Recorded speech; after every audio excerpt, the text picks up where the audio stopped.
순교를 당하는 분들은 하나님께서 특별히 허락하셔야 순교를 당할 수 있다고 말씀 속에서 그런 윤곽이 보여져 있습니다.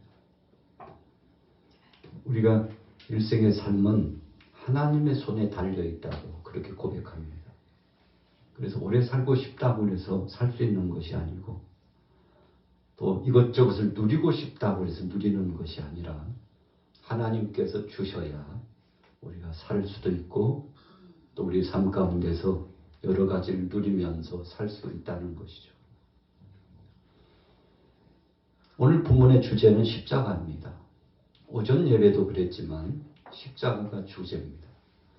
그런데 이 십자가를 어떻게 질 수 있을까?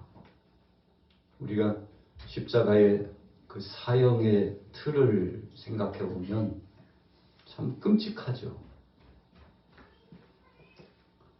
역사적으로 십자가가 우리가 생각하는 약간 상당 부분에 가로가 있고 수직으로 이렇게 표기가 되는 것은 라틴 십자가입니다.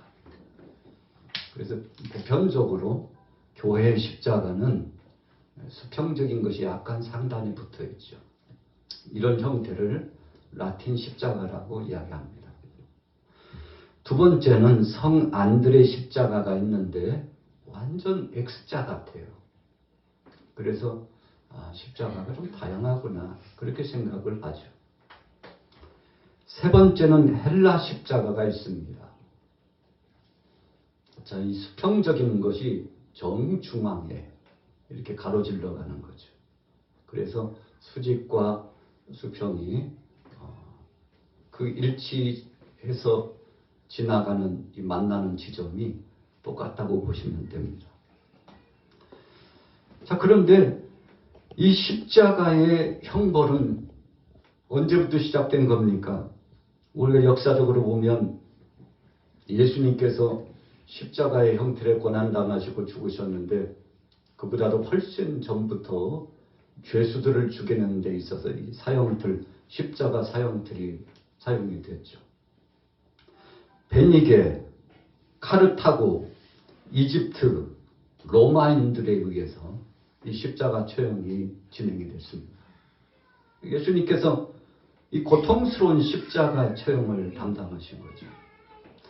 그런데 생명의 복음이 예수님께서 십자가에 못 박여 죽으신 이후에 들어오면서 이 십자가는 상징적으로 복음, 십자가는 복음을 생각할 수 있다고 하는 거죠. 두 번째로 십자가는 괴로움과 고통을 생각하는 것입니다.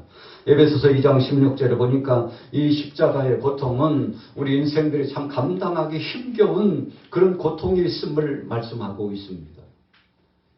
마태복음 16장 24절에 보니까 아무든지 나를 따라오려거든 자기를 부인하고 자기 십자가를 지고 나를 쫓을 것이니라. 고린도전서 1장 18절에는 십자가의 도가 멸망하는 자들에게는 미련한 것이요 구원을 얻는 우리에게는 하나님의 능력이다. 여러분, 십자가가 중죄인이 죽는 것에 대한 심판의 역사의 모습에서 복음의 진수의 중심으로 바뀌어져 가는 것이죠. 왜 그렇게 됐을까요? 여러분, 예수님께서 십자가상에 못 박여 죽으심으로 말미암아 대속제물이 되었기 때문에 그런 의미 부여가 나타나는 것이죠.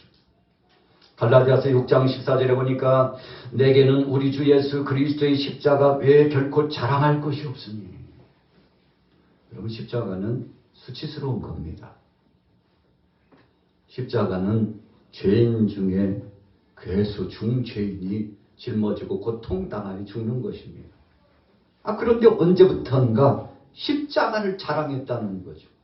바울이 이 십자가를 자랑했습니다. 예수님도 이것을 자원하셔서 십자가를 짊어지시고 죽기를 원하셨다고.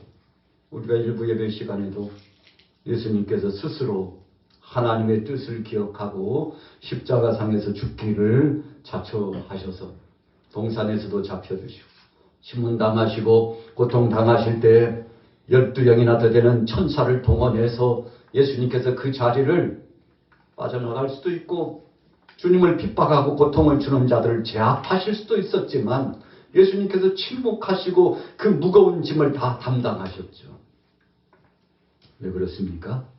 그 십자가는 영광스러운 것이고 예수님께서 지신 십자가는 대속제물 되셔서 하나님 아버지의 뜻을 이루는 것이었기 때문에 그렇습니다.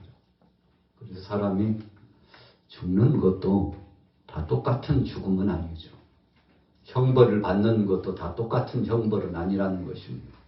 어떤 사람들은 죽음의 그 과정에서 아주 비참하고 초라하고 모욕적인 욕된 모습을 드러내면서 죽는 사람이 있는가 하면, 그러나 죽음의 자리에서도 하나님의 뜻을 이루고 만백성들을 이롭게 하고 구원의 역사를 통해서 소망을 주는 그런 죽음도 있는데, 첫째는 예수님의 죽으심이고 두 번째로는 믿음을 가지고 순교적인 제물이 되어서 혹자들이 십자가의 형틀에서 못 박혀 고통 중에 죽는 자들, 그들의 죽음은 세상적인 어떤 일반 사람의 죽음과는 다른 죽음이죠. 골로새서 2장 15절에 보세요. 십자가로 승리하셨느니라. 우리 같이 따라해 보겠습니다. 십자가로 승리하셨습니다. 그럼 예수님께서 십자가의 은혜의 역사를 통해서 승리의 개선가를 나타내고 하나님의 뜻을 이루었죠. 자, 예수님이 짊어지신 십자가의 의미는 두 가지로 나타납니다. 우리가 레위기서 16장 6절에서 22절에 보면 양이 희생될 때 두 부류의 양의 희생이 있습니다. 7월 10일이 되면 바로 이 날을 통해서 대속죄의 역사가 나타나게 되는데, 여러분, 양을 잡아가지고 그 피를 대제사장이 가지고 성소로 들어갑니다. 그리고는 휘장을 통과해서 지성소에 가서 법궤 위에 있는 이 속죄소에다가 피를 붓습니다. 그러면 하나님께서 그 피를 보고 백성들의 죄를 용서합니다. 그런데 어떤 때는 하나님께서 양의 피를 뿌리고 속죄 예배를 드리는 대제사장이 가서 그 중대한 일을 진행했음에도 불구하고 하나님께서 그 예배를 받지 않으실 때가 있습니다. 그 표로서 대제사장이 죽게 되는 것입니다. 여러분, 그래서 백성들은 대제사장에 들어가가지고 따랑따랑 방울소리를 내면서 아주 중대한 사역을 이 지성소 안에서 진행하고 이제 나오는 그 순간까지 기다리는 거죠. 혹시라도 소리가 들리잖아요. 10분이 지났는데도 인기척이 없어요. 20분이 지났는데도 인기척이 없어요. 그러면 제사장이 들어갈 때 그냥 안 들어갑니다. 자기 몸에다가 끈을 묶고 들어가요. 왜 그렇습니까? 대제사장이 이 지성소 안에서 죽었다 할지라도 일반 사람이 들어가면 안 돼요. 그래서 인기척이 들리지 않고 상당 부분 오랜 시간이 지났음에도 불구하고 소리가 나지 않으면 그 끈으로 끌어당깁니다. 어떻게 된 겁니까? 대제사장이 죽은 거예요. 하나님께서 그 예배를 연락하지 않으신 겁니다. 그러면 백성들은 통곡을 하면서 하나님 앞에 회개하고 옷을 찢듯이 마음을 찢으면서 자신들의 죄를 다시 한번 자백하고 회개하죠. 여러분, 그래서 이 희생의 양을 통해서 이 피를 하나님 앞에 올려드렸을 때 하나님이 받으셨다고 하는 것은 영광스럽고 정말 복된 것이고 감사할 수밖에 없는 것이죠. 여러분, 대제사장이 그 피를 가지고 가서 속죄소에 붓는 이 어린 양의 첫 번째 희생이 있고, 두 번째 희생은 아사셀 양이라고 해가지고 이 양을 광야로 내보는 겁니다. 양을 담당한 한 사람이 배를 타고서 요단강을 건넙니다. 긴 광야를 건너가지고 요단강을 건너고, 그리고는 광야에 가가지고 이제 양을 거기다 버리고 오는 겁니다. 여러분, 예루살렘 근동 어귀를 지나고 동네를 지나는 동안에 사람들이 그 양을 향해서 채찍질을 합니다. 침도 뱉습니다. 발길질로 차기도 합니다. 얼마나 수욕을 당하고 고통을 당했는지, 심지어 어떤 사람들은 양의 털을 막 잡아 뽑습니다. 자, 이렇게 강하게 그 양을 향해서 질타를 가하고 핍박을 하는 것은 우리의 죄를 대신 담당하고 이 양이 이것을 짊어지고 가서 죽게 된다는 것이죠. 여러분, 그래서 속죄소에 피가 뿌려져서 죽는 양이 있는가 하면 광야에 내몰려가지고 이제 양이 피를 흘리면서요, 털이 다 뽑혀가지고 몸도 온전한 몸이 아닙니다. 그런데 요단강을 건너고 광야에다가 양을 떼어놓고 배를 타고 건너옵니다. 배를 타고 건너온 동안에 이 양이 자기를 버리고 가는 그 사람을 쳐다봐요. 아주 처량한 눈빛으로 쳐다봅니다. 그런데 어느덧 저녁 시간대가 와가지고 맹수떼들의 소리, 멀리서 맹수떼들의 소리가 들려옵니다. 여러분, 그 양이 어떻게 되는 겁니까? 살이 찢기고 털이 뽑히고 그리고 다리도 몸도 온전치 않고 쓰러질 듯 쓰러지면서 광야를 도망다닙니다. 왜요? 잡히면 죽으니까. 여러분, 맹수떼들이 와가지고 목덜미를 물어뜯고 다리도 깨물어서 끊어버리고, 그래서 아주 비참하게 최후를 맞이하는 이 버려지는 양, 이 양을 아사셀 양이라고 그러죠. 여러분, 예수님의 십자가의 의미는 이 두 양의 희생의 의미가 담겨져 있습니다. 피를 뿌려서 속죄소에 부어지는 것과 광야에 버려지듯 철저하게 고통을 당하다가 마지막에 최후를 맞이하는 그 양처럼 예수님께서 십자가를 지시고 고통 중에 죽으셨는데, 우리의 이 죄악의 역사를 담당하시고 죄와 허물을 담당하시고 예수님께서 죽으셨는데, 예수님이 짊어지신 십자가의 의미는 그런 의미로서 그 중한 짐을 지고 죽으셨던 것이죠. 여러분, 그래서 예수님께서는 십자가의 무게감에 점점 가까이 오니까 동산에 올라가셔서 하나님 앞에 할 수만 있으면 이 잔을 내게서 지나가게 해달라고. 여러분, 그렇게 예수님께서 기도할 수밖에 없는 것은 얼마나 이 십자가가 고통스러운 것이고 이것은 감당하기에 너무나도 힘겨운 것임을 우리가 예수님의 기도 속에서, 인성을 입고 오신 예수님이 느끼시는 그 고통 속에서 우리가 체득할 수 있게 되는 것이죠.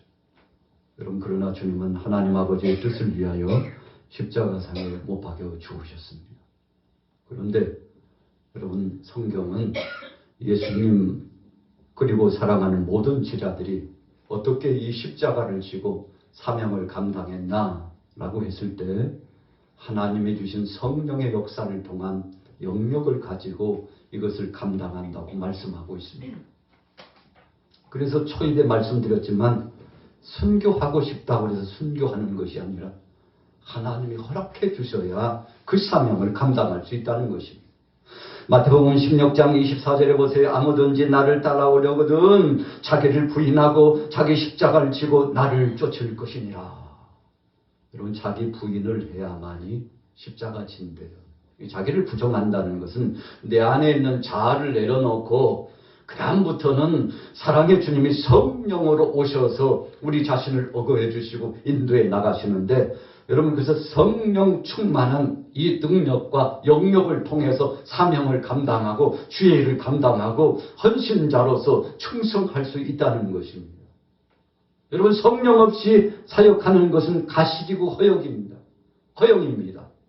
하나님께서 그것을 흠량하시지 않아요. 그러나 성령에 충만하고 하나님의 영광을 드러내면서 사역을 진행하는 사람들은 여러분, 하나님께서 친히 기뻐하시고 바로 그를 통해서 영광을 받으시는데, 오늘 여러분들이 그런 사명자, 성령에 의지하여 귀한 사명을 감당하는 복된 성도 되시기를 예수님의 이름으로 축원합니다. 우리 같이 따라해 보겠습니다. 성령으로, 성령으로 감당합시다. 여러분, 성령으로 가능한. 우리가 예배할 때도 마찬가지. 성령이 나를 이끄셔야 하나님 앞에 온전한 예배자가 되고, 세상의 그 어떤 시간보다도 하나님 앞에 나와서 예배하는 이 시간이 여러분 가장 복되다는 사실 우리가 기억하죠.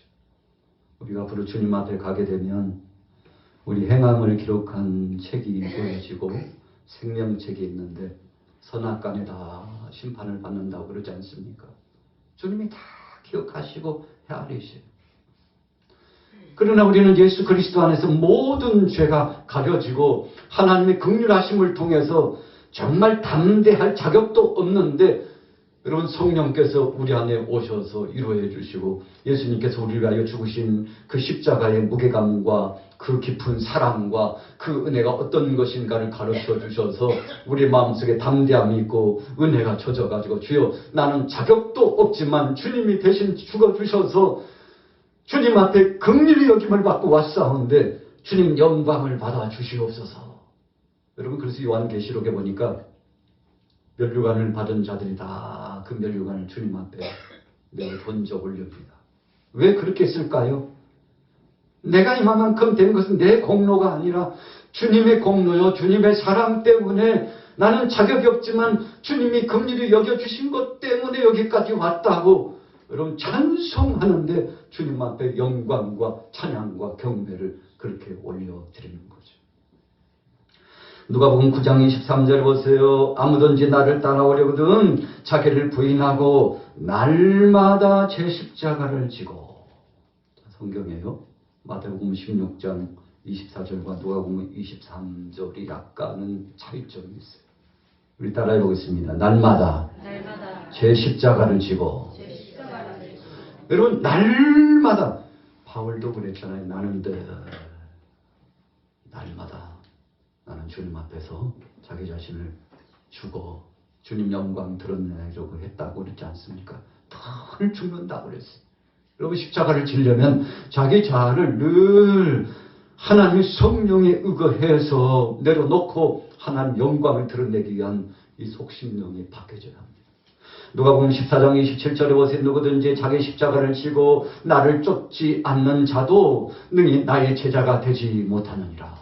여러분, 십자가 지지 않으면 제자 자격 없다고 말씀하는 거죠.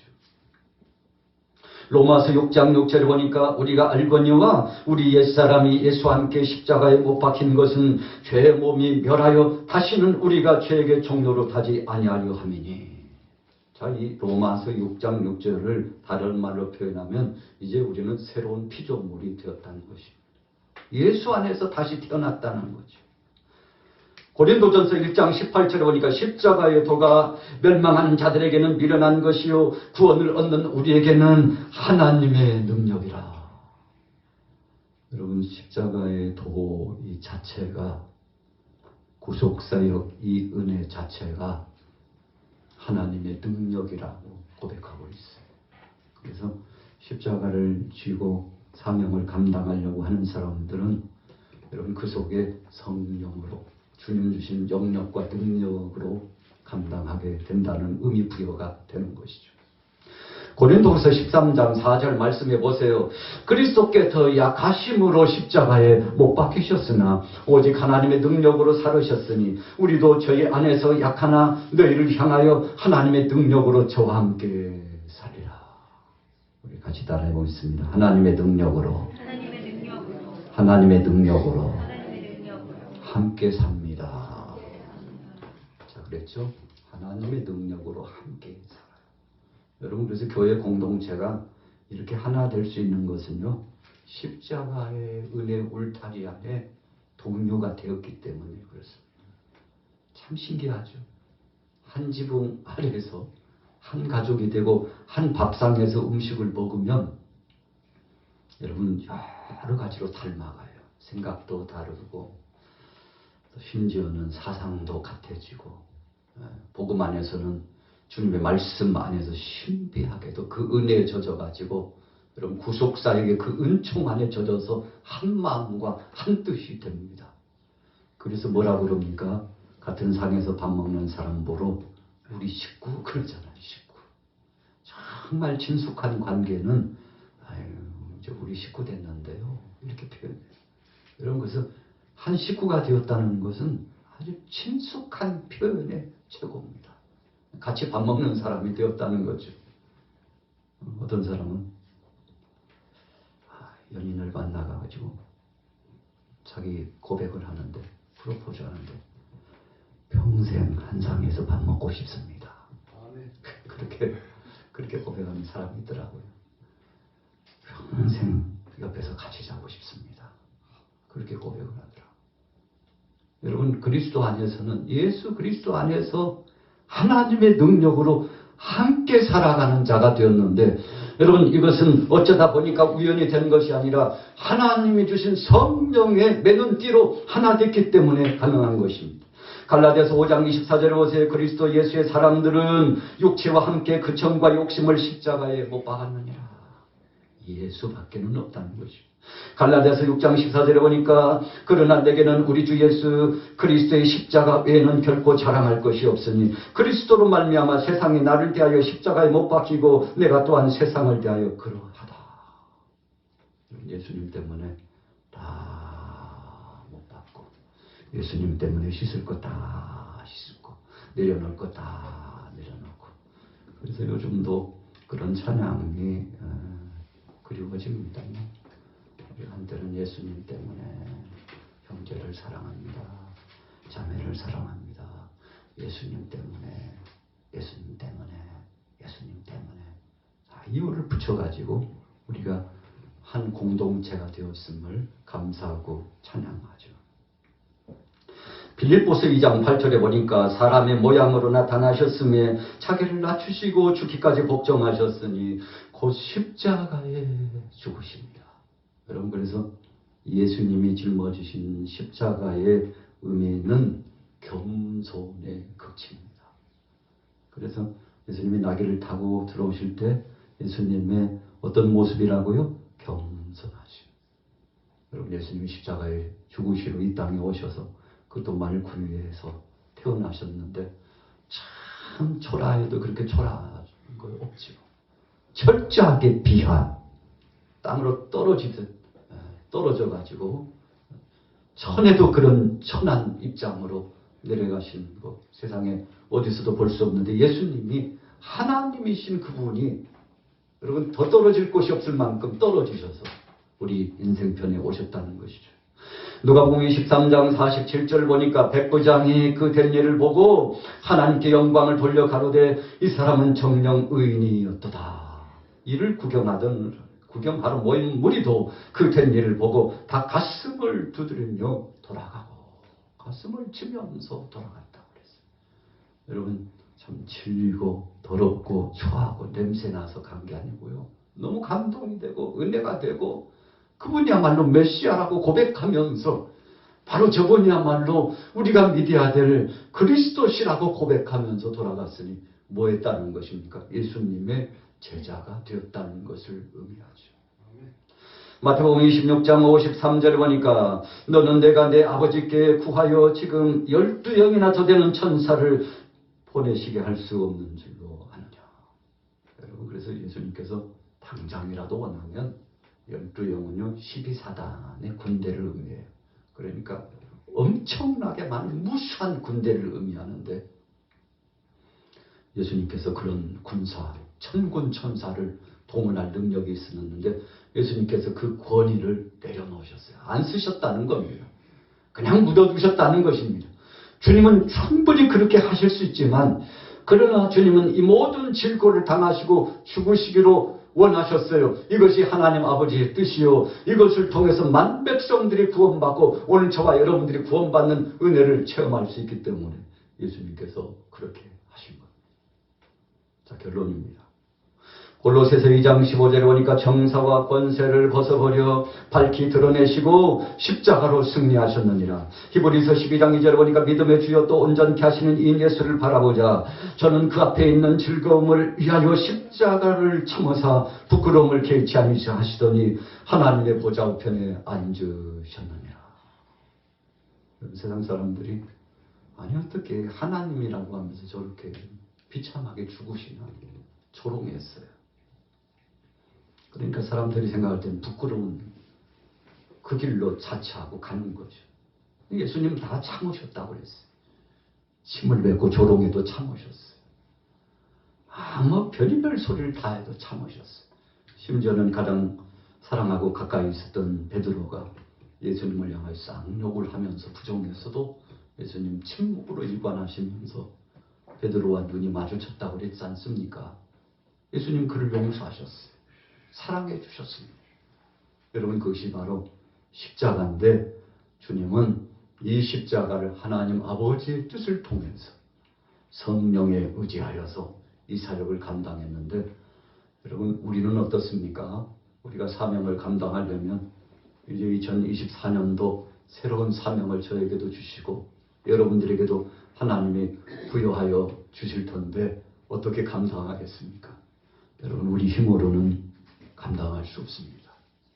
우리 같이 따라해보겠습니다. 성령으로 영역으로 감당하기를 원합니다. 여러분 주님이 힘 주셔야 돼요.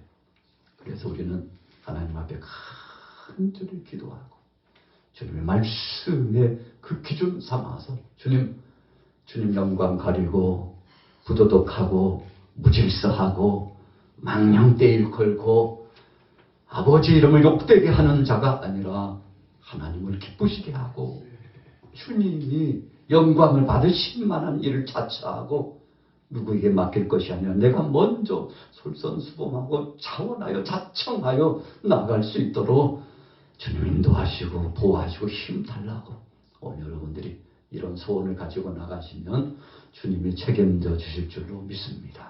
그래서 2024년도에는 우리 하나님께서 역사하심 따라 우리 양화교회가 더 좋은 일이 많아지고 우리가 2023년도에는 하나님 새롭게 하옵소서. 시편 51편의 말씀을 주제 삼습니다. 2024년도는 시편 50편의 말씀을 통해서 하나님 우리의 감사를 통해서 주님 영광을 받으소서. 여러분 그만큼 감사할 일이 많아지게 된다는 소망의 비전의 닻을 이렇게 딱 세운 건데 오늘 여러분들 가정과 범사에 우리 양화교회가 이 나라 이 민족과 세계 모든 족속들에게 이 감사할 만한 일이 더 많아지게 되기를 예수님의 이름으로 축원합니다.